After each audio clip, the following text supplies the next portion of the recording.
우리가 개구리가 갑자기 뜨거운 물에 집어넣으면 튀어나갑니다. 그러나 찬물에 넣고 물을 서서히 끓이면 결국 자기가 삶아져도 모릅니다.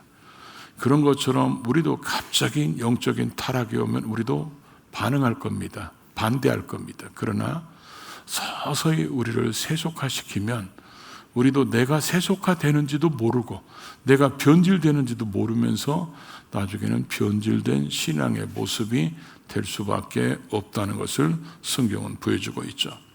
죽은 물고기는 언제나 물이 흐르는 대로 떠내려갑니다. 그러나 살아있는 물고기는 때로는 역류하면서 올라가게 되죠.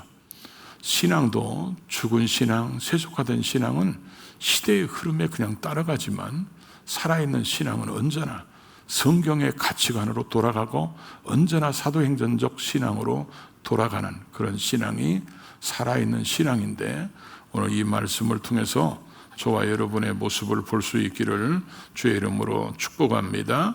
그래서 우리의 신앙이 세속적인 신앙이 아니라 성경적인 신앙으로, 말씀과 멀어지는 신앙이 아니라 언젠가 말씀의 지배를 받는 그런 신앙으로, 기도하지 않는 속에서 기도하는 신앙으로, 그러고 나서 언제나 하나님의 사랑이 식어지는 그런 속에서 하나님의 사랑이 더 뜨거워질 수 있는 이런 모습이 되기를 바랍니다.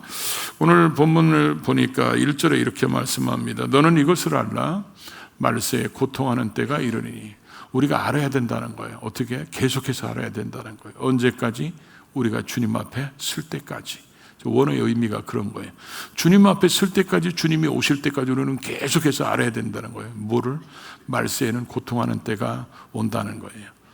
이 말세라는 말은 좁은 의미로 얘기하면 예수님이 재림하기 바로 직전을 얘기하고, 넓은 의미로 얘기하면 예수님이 이 땅에 오셔서 초림하셔서 예수님이 다시 재림하시는 그런 모든 기간을 말세라고 표현할 수 있습니다. 근데 그때 우리에게 고통이 온다는 거예요. 말세가 오면 올수록 고통이 온다고 주님께서도 말씀하셨어요. 그래서 우리에게 신앙에 엄청난 핍박들이 올 수도 있습니다. 환난이 올 수도 있어요. 오늘 본문에서는 우리에게 고통하는 것이 그런 외부로부터 오는 것보다는 내부로부터 심령이 상하고 변질됨으로 인해서 오는 고통을 얘기하는 모습을 볼 수 있죠. 우리가 신앙생활하면서 오늘 지금 19가지를 보면 사람들이 이렇게 얘기합니다. 그러니까 사람들이 변질되면 이런 모습이 나타나는데, 자기를 사랑하고 돈을 사랑하고 그 다음에 자랑하고 교만하고 비방하고 부모를 거역하고 이런 모습들이 우리 속에 나타나는 것을 보든지 느끼든지, 그러면 우리는 아직은 살아있다고 얘기할 수 있겠죠.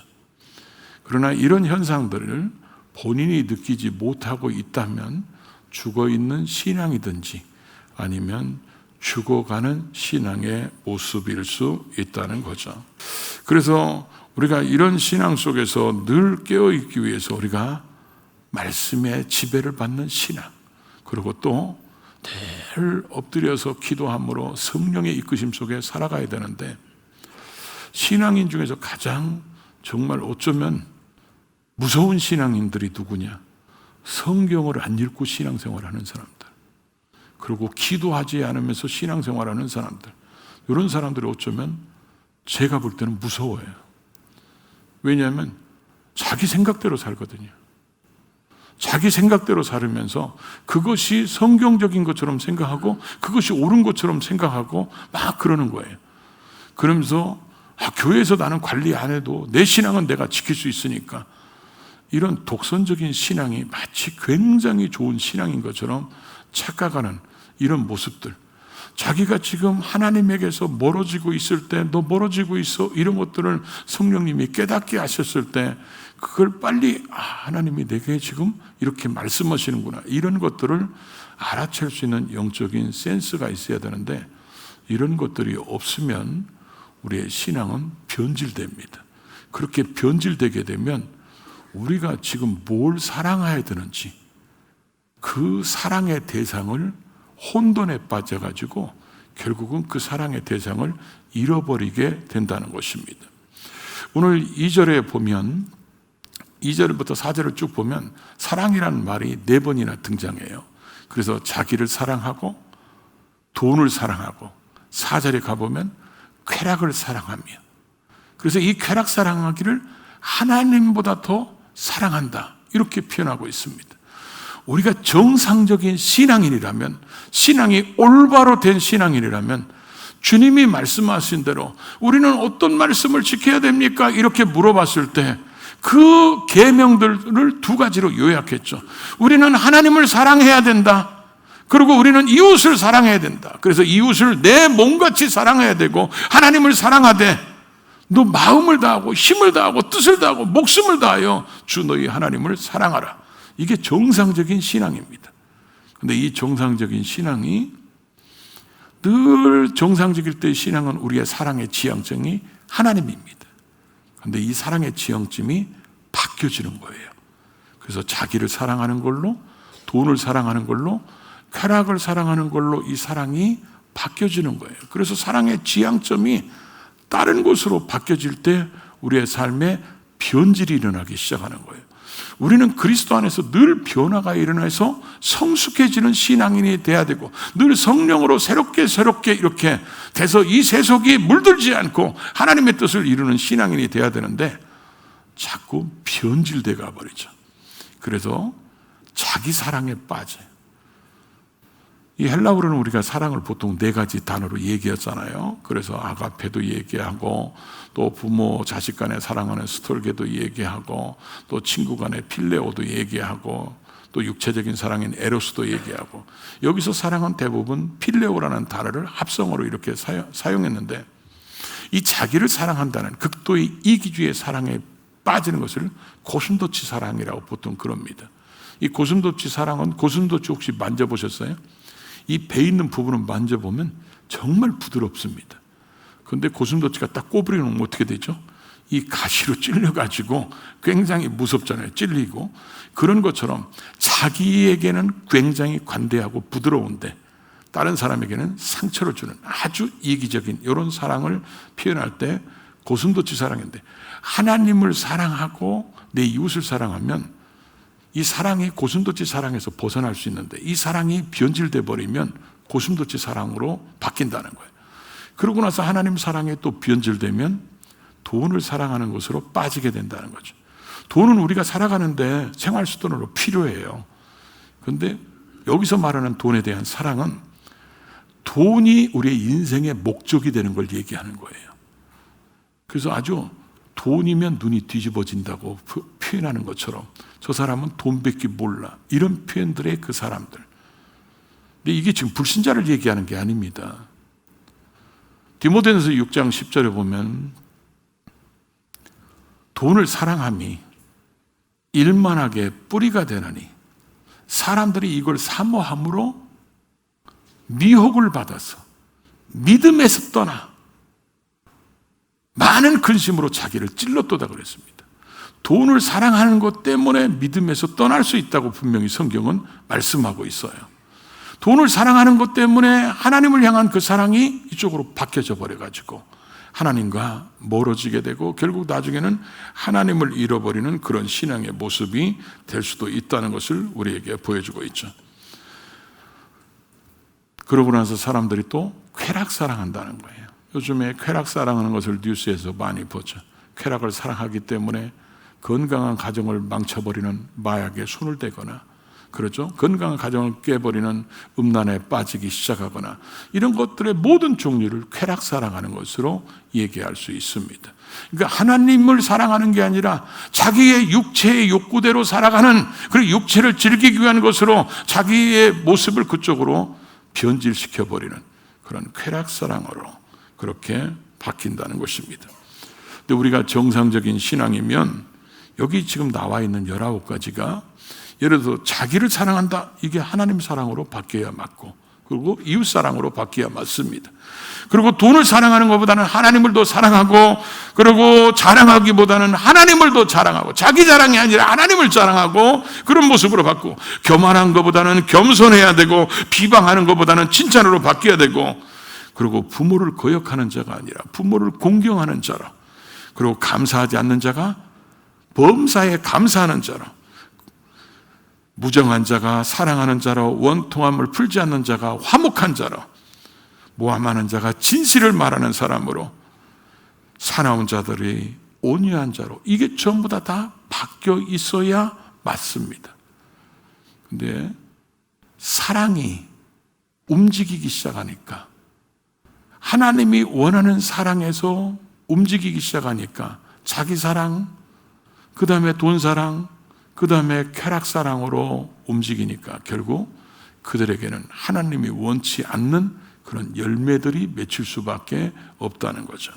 그런데 이제 문제는 우리가 오늘 중요하게 생각해야 될 게 뭐냐면, 하나님 사랑하는 우리가 돈 사랑하고 자기 사랑으로, 쾌락 사랑으로 우리의 그 사랑이 방향에 틀어서 옮겨갈 때 여기서 눈치를 채고 있느냐, 그 얘기입니다.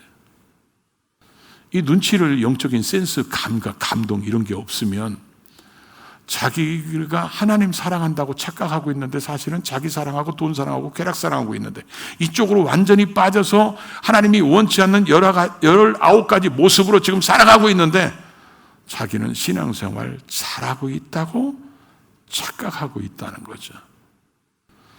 이 영적인 감각을 우리가 이 감각이 우리에게 살아있어야 되는데, 성경의 솔로몬을 보면 우리가 그런 것들을 생각해 볼 수 있어요. 솔로몬은 사실 왕의 자리에 오를 수 있는 사람이 아닙니다.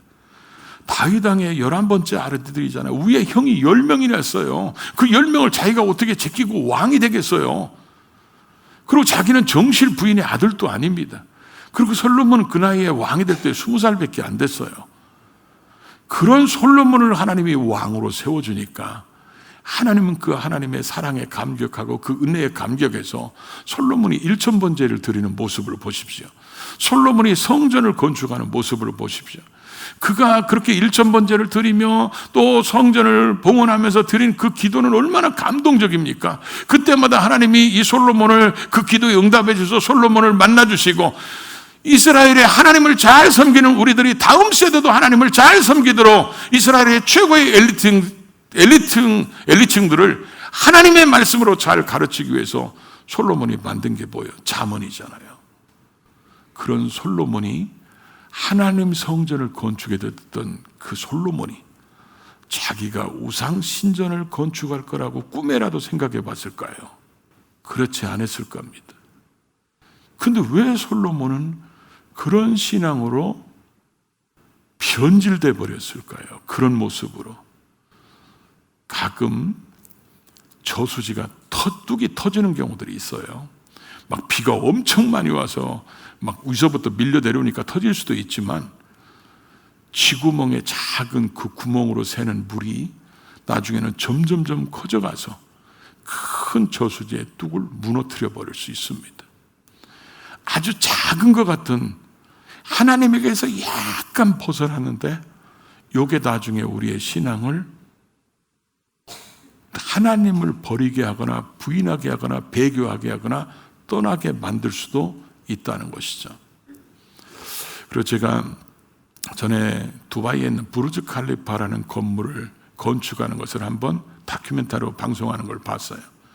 우리나라에도 롯데 월드타워 같은 경우는 그 건축할 때 보면, 보통 우리가 건축할 때 현대 건축 측량 기술로는 400m까지는 지상에서 측량할 수 있대요. 400m까지는.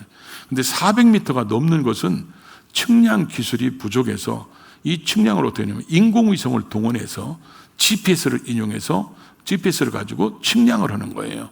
근데 이 측량하는 게 왜 중요하냐면, 예를 들어서 두바이의 부르즈 칼리파 같은 게 그 810 몇 미터죠? 18m인가? 이렇게 되는데, 그게 이제 땅에서 이게 예를 들어서 이게 180도잖아요. 180도인데 이 건물을 이렇게 세울 때 여기서 우리가 땅에서 1도 틀어졌다, 이거 우리 눈으로 잘 구별을 못 하잖아요. 1도 틀어진 것이 저 꼭대기에 가면 14m가 벌어진대요. 이게 2도 틀어지면 28m가 벌어지면, 이 조금씩 각도, 우리 눈에도 보이지 않는 이 각도가 조금씩 틀어지면 나중에는 피사탑이 될 수 있다는 거죠. 그러다 보니까 설계대로 제대로 지으려면 측량 기술은 400m밖에 못 되니까 그 나머지는 뭐예요? 인공위성을 통해서 GPS를 통해서 측량해놔야 이 건물이 제대로 올라갈 수 있지, 측량을 제대로 못하면 이게 삐뚤어져 가지고 나중에는 무너지는 건물이 될 수 있다는 거죠. 저는 그걸 보면서 이런 생각이 들었어요. 저 설계대로 건축하고 측량을 400m가 넘으니까 인공위성을 동원해서 측량하는 것처럼 우리의 신앙이 하나님의 말씀대로 살아가는 것이, 이게 말씀이 우리에게 신앙, 이렇게 생활해라, 이게 설계도예요. 그러면 우리가 이 말씀에서 벗어나고 여기서는 이렇게 해야 되는 걸, 그걸 어떻게 하느냐? 그 성령님이 우리 속에서 역사한다는 거예요. 그래서 성령님께서 우리에게 말씀에 벗어나고 있다, 너 말씀에서 떠났어, 그러면서 우리의 양심을 통해서 말씀을 생각나게 해서 성령의 감동으로 우리를 하나님이 계획하신 대로 이끌어가는데, 오늘 5절에 말씀한 대로 경건을 부인하는 자, 이 부인한다는 말의 의미가 뭐냐면 거절하는 거예요. 성령께서도 그거 죄야, 너 그렇게 하면 안 돼, 이러는데 이런 걸 거절하면 결국 이 사람은 신앙이 나중에 변질돼서 이 사람에게 남는 것은 경건의 능력이 아니라 경건의 모양만 남는다, 이렇게 5절에서 말씀하고 있다는 거죠. 그래서 여러분, 우리가 성경 말씀을, 우리가 예를 들어서 여러분들이 주일 성수를 안 했다고 생각해 보십시오. 그러면 불안하죠. 여러분 지금 표정이, 나는 창세 이후로 주일 한 번도 빠진 적이 없다, 그런 표정 같아요. 저만 빠졌었나 보네요. 제가 몇 년 동안 교회를 안 다니니까 교회 처음에 안 나갈 때는 굉장히 불안해요. 두 번째 안 나가니까 약간 불안해. 세 번째 빠지니까 담대해. 네 번째 빠지니까 나 자유 얻었네, 너 자유 얻었네. 아무런 감각이 없어요. 그러니까 당연히 교회 안 나가는 것처럼 살아가는 거야. 그때 첫 번째, 두 번째 할 때 마음에, 양심에 반응이 있어요. 이 성령님이 자꾸 그때 우리에게 말씀하시거든요. 그랬을 때 그걸 거절하지 말고 그 성령님의 반응에 따라가면 우리는 그 사랑의 대상, 지향점이 변질되지 않는데, 이런 것들을 거절하면 5절의 모습이 나타나죠. 그러니까 5절을 봐야 되겠죠. 경건의 모양은 있으나 경건의 능력은 부인하는 자니. 이 경건의 모양이란 말이 뭐냐면요, 경건이란 말이 뭡니까?